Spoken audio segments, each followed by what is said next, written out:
let's grab our lanterns and start lurking our way through the labyrinths of Lairs in this instant reaction edition of Little Big Thumbs.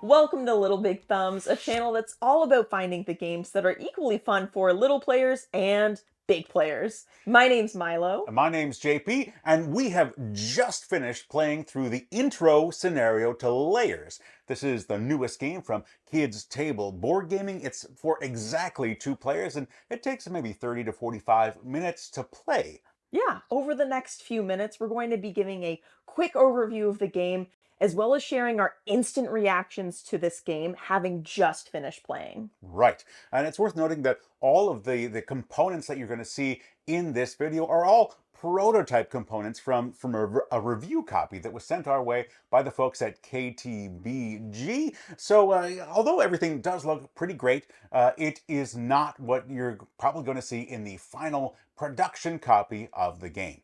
I think we should just stop talking and get on with the talking as we talk about Lairs. In Lairs, players are building and navigating through competing dungeons with the goal of scoring the most points by collecting treasures and defeating monsters while searching for a hidden exit. Each turn, one player acts as the explorer, writing out their findings on a paper map. Meanwhile, the other acts as the builder, providing limited information on what their rival finds as they stumble in the darkness. As the explorer, players will spend energy cubes to perform actions, peering around dark corners, creeping into the darkness, and encountering monsters and traps along the way. If they're lucky, a player will discover some valuable treasure chests to boost their score even further. To exit an opponent's lair, a player must open 3 chests, defeat 3 monsters, or accomplish 2 of each, all in addition to actually finding the exit itself.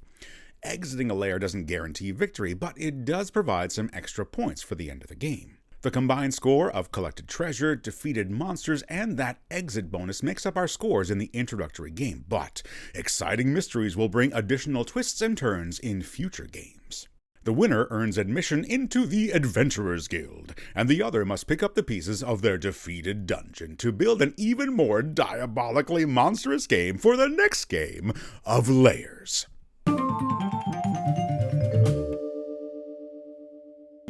You arrived this evening. You opened the box. You got to do the whole unboxing experience. So what were your first impressions upon seeing all the things that were in this box? I didn't know much about the game. I knew like the premise, but I hadn't really looked into what the components were going to be like. I just knew what the premise of the game was. I'm quite familiar with KTBG games in general, so I was expecting little wooden pieces, which there were. But even for it being a prototype version, the pieces that we've seen are pretty good quality. I would say they're really good quality, actually. And so I'm very curious to see how they even take that a step further, or what even changes between the prototype and the final product. So sure. I was pretty impressed. I have a question for you. All right. So what do you think about Lairs in terms of a family game or playing it with children? Is this a game that you would play with the little thumbs? We spent a lot of October this year playing and replaying Psychic Pizza Deliverers Go to the Ghost Town, which is a game in which one player is hiding behind a screen and they've set up basically a ghosty lair that the other players are all trying to navigate in a similar way, except in this case it's 2 people doing it at the same time, and I felt like it was really easy for the 2 of us to communicate about I'm going to go north into B5, and you can say I have moved north into B5, and there's a lot of call and response and reconfirmation of the moves, and I feel like in that sense it would not take very much time for at least my older daughter to jump into this experience and And you remarked while we were in the middle of playing about how much fun it was to build the dungeon, build the lair. Yes. And be the like, haha, you're falling into my trap. I did say that. And that's the aspect that my kids loved the most about psychic pizza deliverers. And so the chance for everyone, for both players to have that excitement, that joy is really cool. And I think my oldest for sure would jump right into this game. And my younger daughter, she is exceeding my expectations with the sorts of games that she can wrap her head and hands around. And so I wouldn't surprise me if both of my kids could dive into this. That makes sense. I was like playing through the game with you, and I was thinking about who I would want to play it with, and I was thinking about your kids, and I definitely feel like this is a game that could be easily adaptable to maybe younger kids or kids who aren't as experienced with board games. Sure. So I think that thinking about this game in the context of the whole KTBG library, I think this might be one of the more accessible games, at least of that big box style of game. Food Fighters, super accessible. Mm-hmm. The Problem Picnic is also anyone can jump into that game with a minute or two of explanation. Mm-hmm. And I think that this is just slightly more complex than that to get into, but I think really accessible though. Mm-hmm. It says on our prototype box, it says ages 10 plus, but I would say like 8 plus is probably where I would put it at personally. But that's not factoring in all of the goodies that we didn't explore. Those the envelopes and the little extra boxes of goodies. I can't wait to explore those. And that sense of discovery, almost like a legacy game, is what can I think of Zombie Kids Evolution. Yes. One of the greatest gaming experiences I've ever had with my kids. And how that this game offers the same sort of thing that you can experience the one level, that intro level, and be like, all right, let's take it a step further. What could be in this? And I have no idea what's in it yet because we haven't got there yet. But yeah, I think so much potential for playing with kids and families, and maybe them working together against me. So you were asking about kids. I'm going to ask you about adults. The big thumbs. If you're playing with your buddies or your partner, how do you see Lairs fitting into your 2-player game collection? Okay. So I play a lot of D&D, as you know, and personally, me going into this game, I was really excited from that perspective of things. It's very much a dungeon crawl board game, and I think that because a lot of the people that I play with also love D&D and other RPGs that are very dungeon crawl they're going to have the same opinion that I do. They're going to love this game. I'm excited to play it with anyone and everyone that wants to play it with me,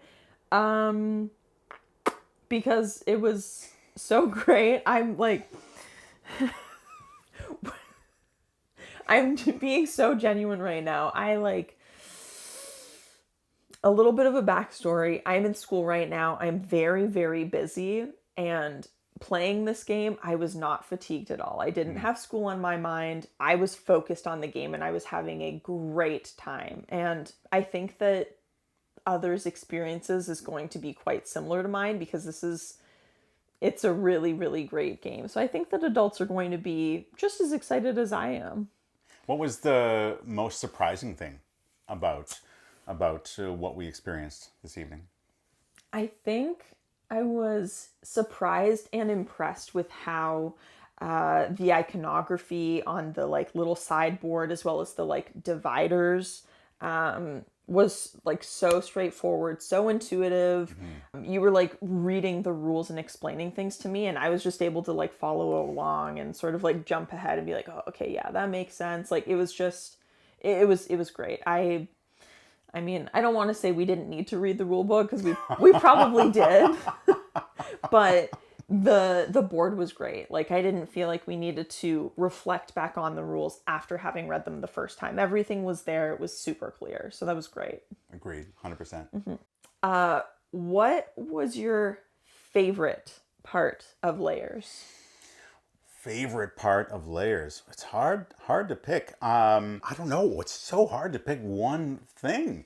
There's so many like peaks to the game. Like building the dungeon was tremendous fun. Discovering what was going to be in this deck of treasure cards was super cool. My favorite thing is like the the juicy decision of whether to like play it safe and whether to peer what was in the spots around me, or whether I was like, okay, there's nothing over there, there's nothing over there, there's nothing over there. Okay, I'm just going to hustle. I'm just going to hustle 3 spaces, and then like 2 spaces in, you smash into a monster. Yep. It's that like push and pull of like seeing how far you're progressing with your dungeon, because I can see your sheet, and being like, okay, I think I gotta play it safe. No, I gotta hurry. That decision and that excitement of like patience versus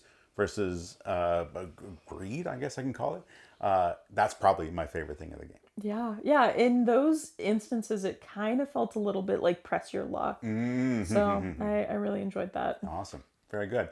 Well, we've asked ourselves some interesting questions, I think, and shared some cool thoughts. So now it's time for those final thoughts. So Milo, on a scale of 1 to 5, how excited are you to play Lairs again in the next, let's say, week? Okay. I'm gonna rate this a 6. A 6? Listen, I know I broke the rules. I'm so excited about Lairs. Honestly, I would love to play it again within the next like week if I could. It was a lot of fun, and now that I've like played it once through, I'm like already thinking of strategies that I have for next time. It definitely like exceeded my expectations. I had such a good time with it. I cannot emphasize that enough. Yeah. If it wasn't like 1 o'clock in the morning, I would say let's open one of those boxes and play again right now. Yeah. So I'm right with you. 6 out of 5 on the hype scale of how excited I am to play this game again. And you know, in the prototype version that we were sent, there's only 2 envelopes and 2 boxes, and I can't imagine that's all that's going to be unveiled throughout the Kickstarter campaign that they're running for this game. And it's a pretty big box, so there's lots of room to add more goodies. Oh yeah. So I'm excited to play more of this game and see what's inside those secret envelopes, but I'm also excited to see what they're going to reveal throughout the campaign. Yeah, absolutely. That's a great point. I'm also excited to see what is to come. Very good. So if you're watching this and the Lairs Kickstarter campaign is still going on, we're going to make sure that there's a link in the description of this video so you can check that out. And if not, there'll be a link in the description of the video so that you can learn more about the game on the Kids Table Board Gaming website. Milo, thank you so much for taking the time out of your busy school schedule to play a game of Lairs with me and share these thoughts. And I think that's it for this video. Perfect. Yes. Thank you for giving me such a nice reprieve. Okay. So we'll be back again soon. And until then, whether you've got little players or big players, make sure that you keep playing games that make your thumbs go way up. Bye for now. Bye-bye.